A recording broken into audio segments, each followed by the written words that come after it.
तर hi hello नमस्कार मंडळी, स्वागत आहे तुमचं माझ्या मिनी व्लॉगमध्ये. आता इकडे विहाननं घेतलेली ती वाटी देवाऱ्यापाशी ठेवलेली नैवेद्य होता आणि तो घेऊन इथं बसला होता खात. बघा त्याचं रिॲक्शन. मला माहिती नव्हतं आणि त्याच्यासाठी मी केले होते 2 भाकरी, कारण की आमची तर संकष्टी होती, पण त्याच्यासाठी जेवण केलं होतं. आता भाकरी बघा माझी कशी फुगले, येते ना मला भाकरी. त्याच्यानंतर आम्ही संध्याकाळी गेलो गणपतीच्या दर्शनाला आणि हा आहे उभ्या मारुती चौकाच्या जरा पुढचा, म्हणजे जरासा पुढं आहे तो गणपती. आणि त्याच्यानंतर आम्ही गेलो. ही जी बघताय तुम्ही लस्सी, ही आहे रंकाळा स्टँडच्या जवळची, म्हणजे त्याच्याबरोबर समोरची आहे ही श्री लस्सी म्हणून आहे आणि खूप फेमस आहे. आम्ही जवळजवळ लहान असल्यापासून इकडं लस्सी घ्यायसाठी येतो. खूप फेमस आहे ही. मला वाटलेलं की विहान लस्सी घेईल, पण त्याने काय घेतली नाही. बरं झालं की आम्ही म्हणजे 2च घेतलं होतं आणि ते पण हाफ घेतली होती.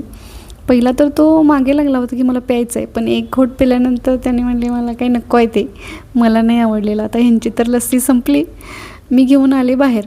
आता माझं झाल्यानंतर बघा या रंकाळा स्टँडच्या बरोबर समोर आहे आणि तिथून घरी आलो. घरी आल्यानंतर वरती आल्यानंतर कळालं की किल्ली गाडीलाच राहिल्या. ते परत गेले आणि घेऊन आले.